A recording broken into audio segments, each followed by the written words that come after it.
Oh, how the winds of change come through in just a little over a couple of days. As reportedly, according to Sam Amick of the New York Times, the Denver Nuggets could be circling around a trade and focusing on a trade for Zach LaVine. We're going to talk about it all and more, but you know what we got to do first?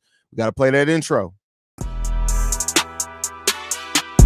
You are now tuned in to Chicago Bulls Central, your number one place for all Chicago Bulls news and content.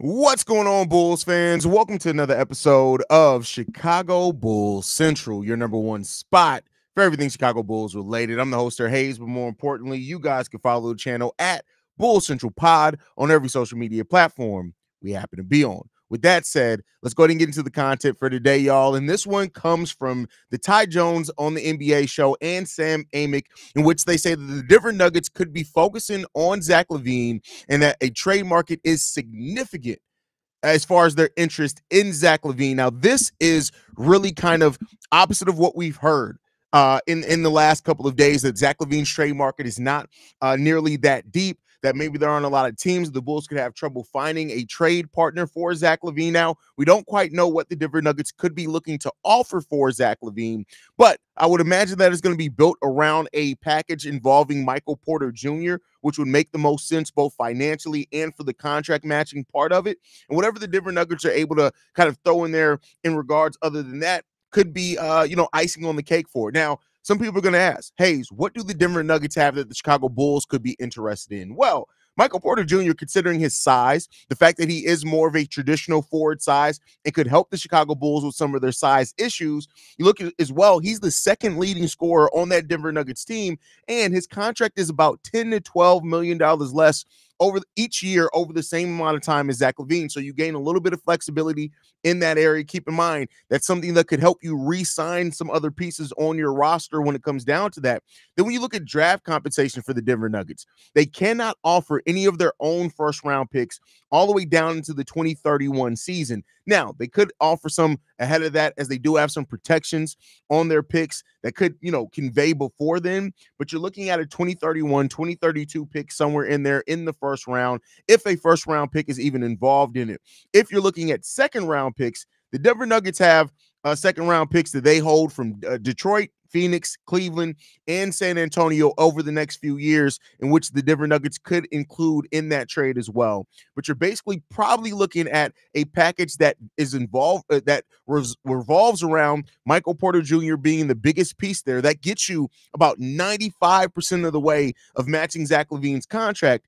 And then at that point, you're probably looking at some filler contracts when it comes down to anything other than that. Now, Michael Porter Jr. does have his own injury concerns. Make no mistake about that.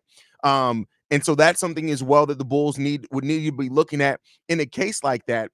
But you kind of get a player that is as a two-level scorer, and instead of Zach LaVine as a three-level scorer, that you get there for about the same amount of time. But the big difference is that in the last year of Michael Porter Jr.'s contract, it's $40 million, whereas the last year of Zach LaVine's contract, it's almost $50 million. So there's savings that way for the Chicago Bulls as well, if that's the route that they decide to go. This is actually a trade, and I got to give credit out to a few of you guys in the comment section that have actually suggested this quite a few times for the Denver Nuggets. Now, the question is how believable can this report be? Sam Amick is a guy that doesn't always hit, and I want to be clear, no journalist always hits on what they're hearing, but he is somebody that is very well respected, right? So you take that for what you will. But we'll see what's going to happen there. We'll see what's going. It's probably the most significant trade interest that we've heard on Zach LaVine in the last 18 months. So, with the Denver Nuggets really looking at some help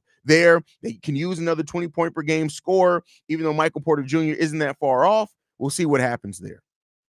Not my man. Is he finna go? We'll see. We'll see. I had a feeling about him in Denver. I think a lot of people have had that. Detroit, Denver, the Orlando, that's kind of been some of the most speculated places, even though those teams haven't necessarily shown a lot of interest reportedly. But this is the first time that we're hearing it. Beige Bandit, what's going on? Jay Capone, what's going on, bro? What's up, Haize? What's going on, Divine? Glad to have you in the building. All this, Bulls Nation. Hey, we'll see. We'll see. We'll see. Oh, wow. I know, right? Are they credible? Sam Amick is probably one of the most credible people on speculation that you hear. But keep in mind, like I said before, Eric, nobody is 100%. No journalist, nobody even that's so super close to the teams bats 1,000. So that doesn't necessarily mean that it's going to be that it's going to happen. But I would take it as I believe that Sam Amick has actually heard this, whereas some writers, Joe Cowley, some just make shit up. Sam Amick, I do believe that he's heard rumblings of this. Doesn't mean that it's going to happen, but I do believe that he's heard something on it if he put it on wax in that way. Michael Porter Jr., I know it's not perfect. Hey, Haize, any word on the extent of Josh Giddey? No. If we hear anything, James, I'll have an episode out. The moment we hear anything solid on Josh Giddey's injury, I'll have an episode out shortly thereafter. If I were the Bulls, I would only trade LaVine if they can package ball-headed hoe. That is, you know what? And don't overlook the Denver Nuggets, who also are looking for role players, being interested in Torrey Craig in this type of trade as well. So I would not be surprised if it ends up being Zach LaVine and Torrey Craig on his vet minimum contract. If this deal does end up going down with the Denver Nuggets, I would not be surprised if Torrey Craig is thrown in there. Told you all the struggling contender would come knocking before the trade deadline. Hey, we'll see. We'll see. With no guarantees yet.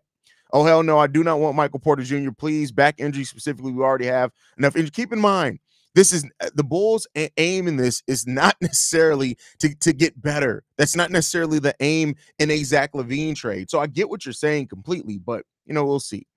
I'm sorry, but if we get Michael Porter Jr. in the deal, what is the point of rebuilding if we're trying to do that? Because you're spending less money. It's a younger player, and he's somebody that is positionally kind of more what your team needs. But again, he's not gonna getting Michael Porter Jr. doesn't change the direction as far as you trying to keep a top 10 pick. He doesn't make it better. He does make it worse, right? So there's that part of it as well.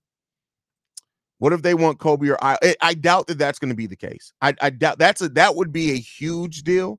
And at that point, they don't have the first round picks to get that done. You're getting a young talent like Kobe or Io, you're going to have to attach an unprotected first. And they don't really have that. They don't really have that coming up soon.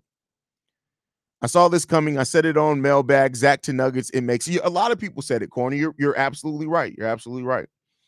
AK loves his old friend Michael Porter Jr., so I could definitely see it possibly happen. And that's a good point, too. I think AK was part of the front office that drafted Mark. I think he had to be there then. He wasn't there when they traded for Aaron Gordon, but I believe he was there when they drafted Michael Porter Jr. So, yeah. And Michael Porter Jr. has connections to Wes Unseld Jr. as well. Denver are very much so underperforming on their expectations, and it makes sense for them. You're right. You're right on that one. The game would be so much easier for LaVine playing next to Joker. Listen, you're talking about Zach LaVine being one of the better catch and shoot players in the NBA. You put in with Jokic, the type of passer that Jokic is, man, that could be dangerous. Damn, that hat and hoodie. Thank you, man. So it's funny because I got this hoodie first, and I didn't have a hat to go with the hoodie, and I ran into this hat. Y'all would never believe where I bought this hat at. I was in a finish line and getting my son's shoes, and this hat was just there. And I was like, that goes perfectly with the hoodie I bought 2 months ago. So I had to get it. If it's real, if it is for Michael Porter Jr., feels like a very lateral trade. I hope we can flip him. I'm not familiar with his market. I don't know. Listen, the thing is, it is kind of a lateral trade, but Michael Porter Jr. isn't as good as Zach LaVine, and his contract is considerably less, especially initially. It's about $12 million less. So the Bulls can get some savings that way, right? So that's how it would benefit the team on top of them getting some type of draft asset back as well. AK with the Denver connection. MPJ was drafted by him, so I'm with with his age. There you go. If they want Craig too, I want either Strother or Tyson if possible. I don't know if they're going to be willing to give that up, but we'll see. What up, Haize? Good news for it is. Lateral move at best, not much cap. It's a lot of cap help, bro. It's a lot of cap help. To say it's not much cap, it's a lot of cap help. When you look at it in this market, ranging between $10 to $12 million of space, that's a whole ability to use a mid-level exception on a really good role player. That changes your dynamic of you being able to maybe offer either Kobe or Io an extension, both of them in an extension. And the savings gets more as the contract goes on. So that it's actually considerable savings. When you get into the double digits of savings, that actually helps pretty well. Pretty well. Not great, but pretty well. Honestly, the only thing I would trade Zach LaVine for is about two for. You're not going to get that, Shay. The market has already spoke on that. You're not getting that. You're not getting that. I can see them asking for Zach and Torrey Craig. I was thinking the same thing. Yeah, it would make sense for Denver to want Torrey Craig in that type of move, right? Like that would make a lot of sense because they want depth. They need veteran pieces. You look at how Torrey Craig plays with stars. Not only does Zach LaVine playing off Torrey Craig, imagine Torrey Craig playing off him, playing off Russell Westbrook. You just scared the hell out of me, son. What's up, son? No, I have not. I have not. I have not, son. Now you got to come say hi. You know the routine. You got to come say hi to everybody since you wanted to interrupt me. Go ahead and say hi to them with your young shirt on. All right. You ready for bed? You smell good. You using all my Bath and Body Works soap? Mm-hmm. Yeah. I smell it. Jesus, how much did you use? Lotion? Yeah. A lot. Oh. I love you, son. Did you get your ice cream? Can I tell them what to find this cat? No, Alan, I got it. You don't have to do it. I got it, okay? Right, go get your ice cream. Go get your dessert. Love you. How do you turn on the TV? I changed the batteries in the remote. No, I thought you said I don't worry. I'm magic. I got this. I love you, boy. Hopefully we can keep future Bulls superstar Taylor Horton Tucker. Scared teams will come knocking for such a generational talent. That is hilarious. That is funny. Why would Denver want to get rid of MPJ for an inferior player, though? Zach LaVine is better than MPJ in every facet of the game, except rebounding-wise. What are you talking about? He's a better scorer. He's a 3-level scorer, whereas Michael Porter Jr. is kind of a 2-level scorer. He can score better in isolation, and he's a better catch-and-shoot player. So with this Denver Nuggets team looking for offensive help and firepower, what are you talking about? Zach LaVine's inferior to Michael Porter Jr.? Michael Porter Jr.'s best season is barely Zach LaVine's worst season. What are you talking about? What do you like? I hate to disrespect people. Like, what are you talking about? You think P. Will would be? No, I highly doubt. Like, again, when you start including young players, if you do that, more than likely the Bulls are going to want more draft picks. The Denver Nuggets don't have that many draft picks to offer, so it's probably not going to be that. It's probably not going to be that. He's positionally a better fit. Agreed. Zach playing with Joker, Murray, and Westbrook, that's not bad. And if you add Torrey Craig to that as well, that's not bad at all. Zach LaVine is our Miles Turner, always in trade talks, but never traded, so I doubt it. Not really. For the first 2 years, it was writers coming up with Bulls trades. The Bulls were not actively looking to trade Zach LaVine. That's why they turned down the Knicks when the Knicks offered what would have ended up being a great return for Zach LaVine. The Bulls have really only been actively looking for a Zach LaVine trade over the last maybe 13, 14 months. So it's not really the same as Miles Turner. I mean, Miles Turner, even then, that's a lot of speculation, not really that the Pacers were ever really looking to move him. Bulls are broken. They need to fix it. If this turns out to be true, this offer something that fits both parties' directions. I'm sweet with it now just to see if it's legit. Yeah, I mean, we just got to see. And the one thing is we'll never see. Bro, I just checked. Michael Porter is making $5 million more over. Let's see. Hold on. So Michael Porter Jr. right now is making $35 million. Zach LaVine is making $43 million. So that is that's $8 million more. So what are you talking about? In 2025-26, Zach LaVine is making nearly $46 million. Michael Porter Jr. is making $38 million. That's again $8 million. In the last years of their contract, Zach LaVine is making $49 million. Michael Porter Jr. is making $40 million. So I was still over, but it's not $5 million either. So what did you count right? See, I hate it when people try to come correct you and then they be wrong. I'm all fine for being corrected, right? But come on, that's like, get it together. LaVine plus any of P. Will, Kobe, Modest would all be massive trades and just simply isn't happening. Maybe a Craig or Haize best man ball headed home, but none of the actual young, but exactly not in the type of package that the Denver Nuggets have to offer in that case, right? You would think that they'd have to give us a star in return. No, listen, it's not Zach. That's not the market for Zach LaVine, right? And people earlier in the season were saying things like, "Oh, well, if the Bulls have to get Anthony Davis back, or it doesn't matter with the Lakers." Like, what are you smoking? You're not getting a star player back. You're not getting a star player back for Zach LaVine. Not right now. You're not getting that back.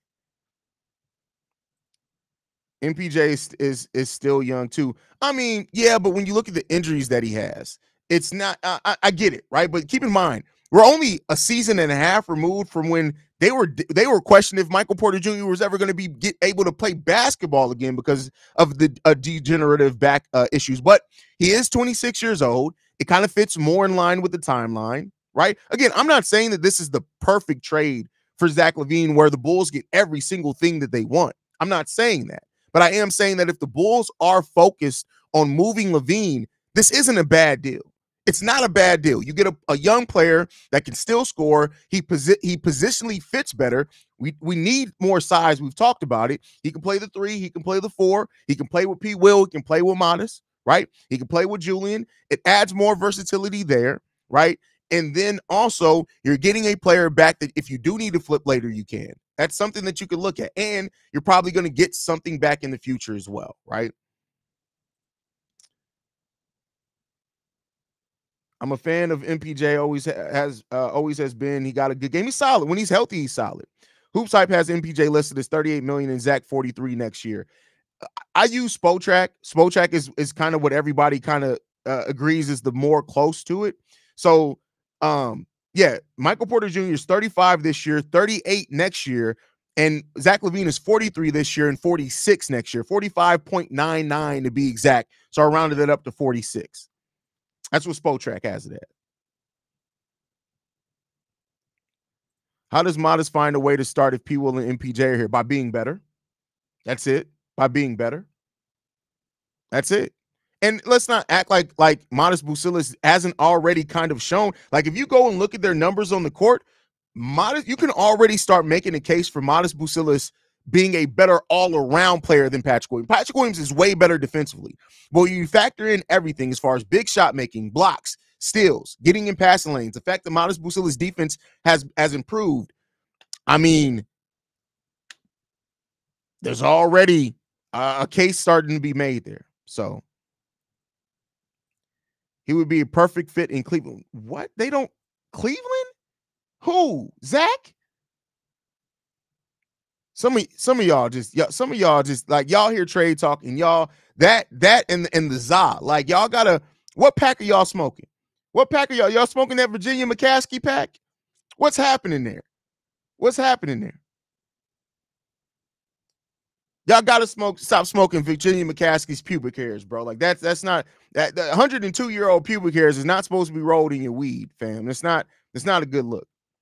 MPJ was a key piece on the championship team, though. Zach hasn't proven to be that. Yeah, it's easy to, I'm sorry. And I'm not going to say it's easy to win a championship. It's easy to be a piece on the championship team when you're playing with Nikola Jokic.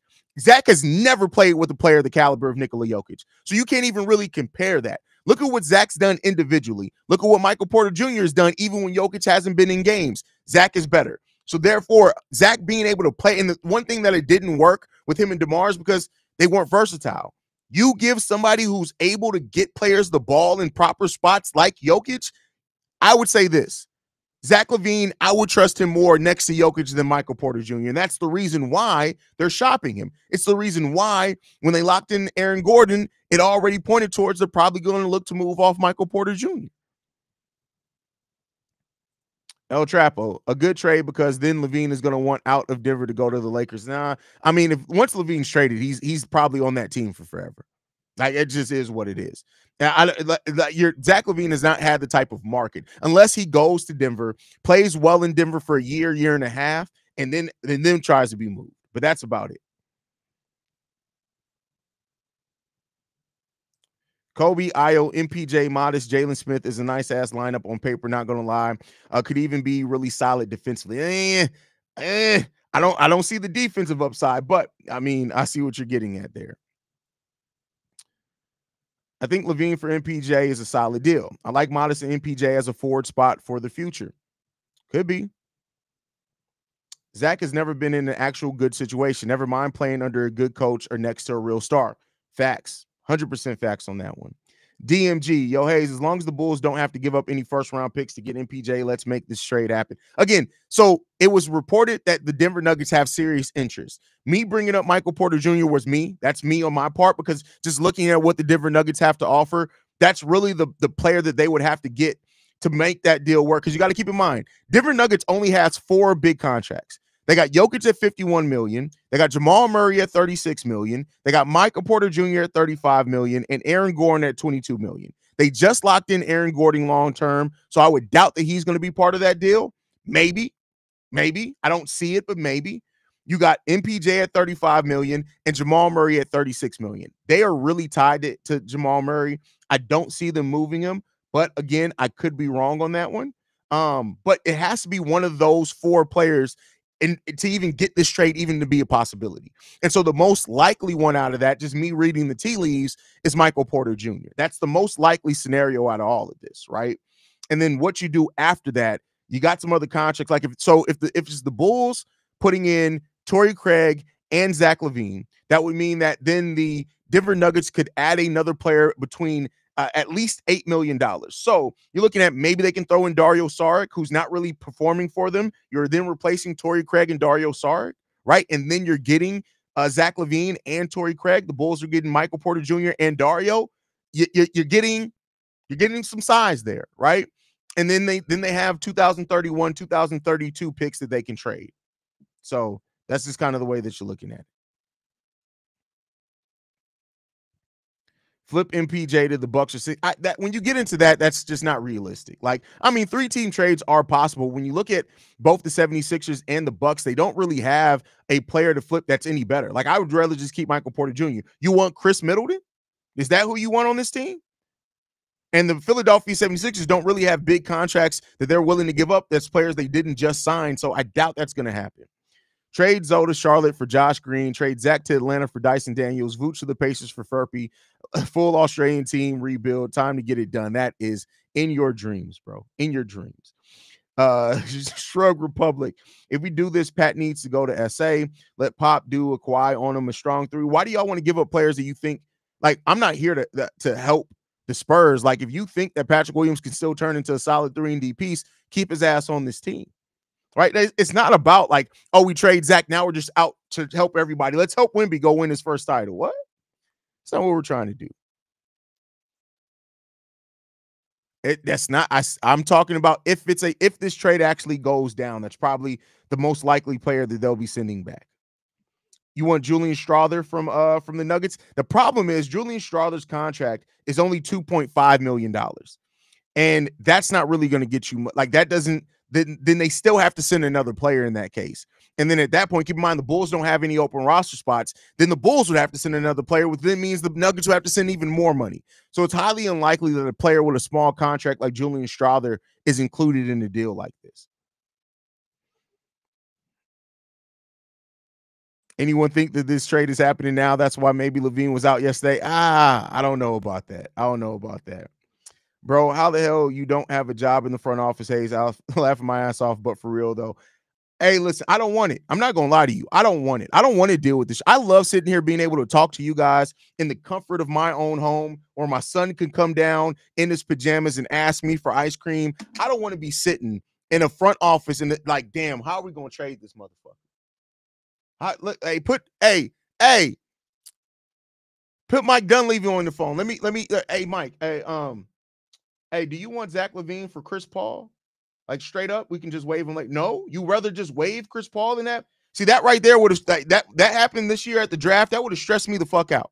I would have literally been like, hey, look, I quit. I don't want to do it anymore. I could be an advisor, right? Like, I would love to be an advisor, like have Paxton's role where he's a special, like, call me up. Hey, I would love for AK to call me and be like, hey, Haize, yeah, what's up? What do you think about this deal? You know, the fans, you can get a pass on that one. All right, thanks, Haize. I could do that. But me being in the front office, nah, man. I listen, I don't have the mentality for it. I don't have the temperament for it. I'll be cussing everybody the fuck out. I'll give you SA's logic for doing the trade, bro. No, I know that you were getting. No. I'm not saying that you weren't getting. I'm saying I'm not in the business to help them. right? So no, I'm not saying that you're tripping. I'm saying that if the Spurs called, that wasn't against you, bro. That was if the Spurs called on that. I'm not trying to help you, motherfuckers, right? Unless you're gonna give me remove the protections from my pick. Now, if you're gonna do that, cool. LaVine, Craig, Duarte works for MPJ, Najee, and Strother. Will they give up Najee though? Would they do that? That's not bad. I mean, you're getting another 24-year-old power forward there, right? He turns 24, I think, next week, and he's a former 22nd overall pick. I'm not mad. I just don't know if they would be willing to do. Keep in mind, if they do that, then we're probably not getting any picks back. So if they include Najee, you're probably not getting any future first back. And maybe some people will say, with how good the Nuggets are, that pick isn't going to be really worth much. But if you're getting Najee back, I don't think that they're going to include a first round pick personally. Now, he doesn't play a lot for that team. And I don't look for it. I'd rather have the first round pick than Najee personally. That's just my personal opinion.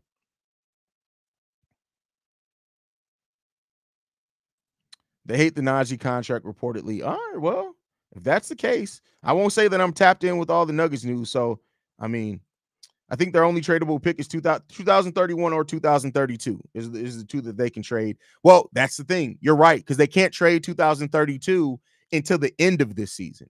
So, yeah, the only thing that they'd be willing to – well, keep in mind. So, the thing that's weird about the Nuggets picks as well, and I could have done a better job at explaining this, my bad, y'all, is that the Nuggets technically could trade other picks, but they'd have to put provisions in it. So, basically, right now, the Denver Nuggets first-round pick is top 5 protected for the next 3 years to go to Orlando, right? So that means because of the protections on it, they can't trade any of those because, again, if it conveys, you can't trade the pick the year after, right? And then after that, from 2028 to 2030, they have a top 5 pick protected to the OKC Thunder. And so what the Nuggets could do is they could write into it, you get the first pick after we convey the pick to the OKC Thunder. You can literally write it that way. So basically what that would mean is that if the pick conveys in 2028 to the Thunder, then the Bulls can get the pick in 2030. That's the way that works. If the pick conveys to Orlando in 2025, which it won't because it's top 5 protected. Well, it's anything other than the top 5. They could say, hey, once that pick to Orlando conveys, you get the next available pick after that, which would then be the 2027 pick. So they can write it that way to where the Bulls can get a first-round pick sooner, but that gets into the weeds and shit, right? That becomes to the weeds and shit. If we trade for MPJ, Kobe or Giddey got to come off the bench for IO. I mean, I just don't think Billy Donovan. I get your logic completely. I just don't know if I trust Billy Donovan and do it to be honest with you. Haize would send the interns out to find Denzel Valentine, slap the taste out of his mouth if he works in the front office. That's I'm over the Denzel Valentine thing. So it is what it is. I definitely hate Zeke. Yeah, I'm good on that. Good on that. It would be worth trading with Denver if they would take back AK as part. That is hilarious. That's hilarious. That is funny. That's, you know what? That's hilarious, bro. That is actually pretty damn funny. But all right, y'all, that's my time for today. I just wanted to bring that quick update to you guys. Once I saw that news, I knew I had to go live. Listen, I won't even tell you. I was sitting in my underwear. I'm not gonna lie. I was sitting in my underwear watching SVU, which kind of is a bit of a concern when you pair those two things together. But nonetheless, I was doing that, eating popcorn, minding my business when I got an alert on my phone. And I said, all right, it's time to go to the Bat Cave. That was the bat signal for me. And now I'm here. But I love you guys. Make sure you guys are following the show at Bull Central Pod. You can send us any feedback, questions, comments, concerns, bullcentralpod@gmail.com. Lastly, if you want to leave a text message and our voicemail for the mailbag, the number to do so, 773-270-2799. We are the #1 spot for everything Chicago Bulls related. That's thanks to you, lovely and beautiful people. And like I like to end every episode on, go Bulls. Love you guys. See red if you can, y'all. piece. I may go do Locked on Bulls after this, just to kind of get it out the way, to get the news out there. So if y'all want to continue the conversation, get ready to head over on Locked on Bulls. Give me about 15 minutes. Love you guys. Go Bulls. See Red. Peace, y'all. This has been a presentation of the Break Media.